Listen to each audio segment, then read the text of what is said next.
সব আমাদের একই দিনে পড়তে হবে। ভোরবেলা রিনার স্কুলের জন্য উঠে পড়লাম। আজকে ওর রেজাল্ট। বাইরে বেরিয়ে দেখলাম তখনও অন্ধকার। শীতকাল যেহেতু চলে গেছে তাই ওর স্কুলের টাইমিংটা আবার নর্মাল টাইমিং চলে এসছে।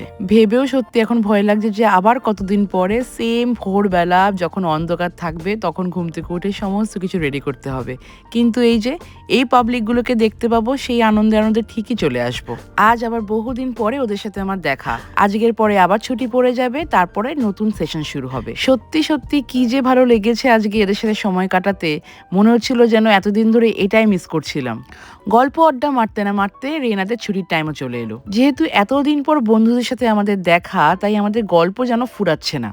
যাই হোক, তারপর ছুটি হয়ে গেল আর রেনাকে নিয়ে আমি চলে এলাম বাড়িতে। এসেই দেখলাম আমার দুটো পার্সেল চলে এসছে। এই দুটো পার্সেল নিয়ে একটা গল্প আছে। রাতে যখন আমার ঘুম আসে না, আমি যে কি করব বুঝে উঠতে না পেরে এইসব হাবি জাবি আমি অর্ডার দিয়ে থাকি। পছন্দ না হলে আবার ফেরত দিয়ে দিই, কিন্তু আজকেরটা আর ফেরত দেব না। ওটা পরেই আমি চলে গেলাম আমার বন্ধুর মেয়ে মেহুর অন্নপ্রাশনে। এই যে এই পুচকুটা নাকি আজকে জীবনে প্রথমবার ভাত খাবেন। ভাবতেও কি যে অবাক লাগে যে এটা আমার বন্ধু স্বর্ণার দ্বিতীয় কন্যা। প্রথম কন্যা পিহু রেনার থেকে 6 মাসের ছোট, আর তারপরে হচ্ছেন মেহু, এই যে ইনি। এবার অবাকটা কেন লাগে?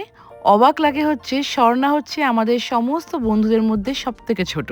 যেখানে আমরা হয়তো 10-15 বছর আগেও নিজেদেরকে বড় মনেই করতে পারতাম না, আজকে আমরা সবাই নাকি মা।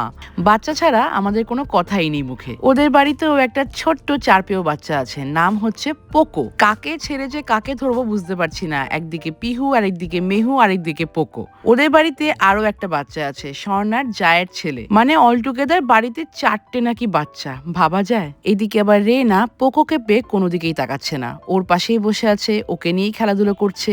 দেখতে দেখতে স্বর্ণার বাড়ি থেকে তত্ত্ব এলো মেহুর জন্যে। আর এইদিকে মেহুকে আমরা রেডি করছিলাম সুন্দর রানীর মতন করে। মেহুকে যখন ধরছিলাম তখন রেনার সেই ছোট্টবেলার কথা আমার মনে পড়ে যাচ্ছিল। ছোট্ট হাত, ছোট্ট পা, ছোট্ট নাক, ছোট্ট মুখ। মনে হচ্ছিল যেন কপ করে খেয়ে নি ওকে।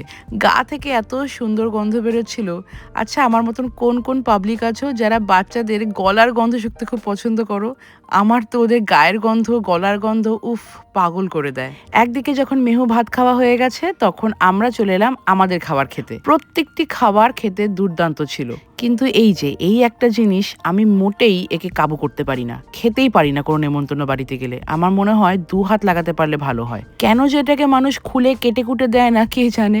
কোকরও নেমন্তন্ন ছিল, তাই স্কুল থেকে এখানে ডিরেক্ট চলে এসছে। এবারে সবকটা জিনিস আমাদের একদিনে কেন পরে বললাম, রাতে আবার আমাদের আরেক জায়গায় নেমন্তন্ন ছিল, যদিও সেটা ওখানে বসেই আমি ক্যান্সেল করলাম। Thank you for watching my mini vlog. Tata.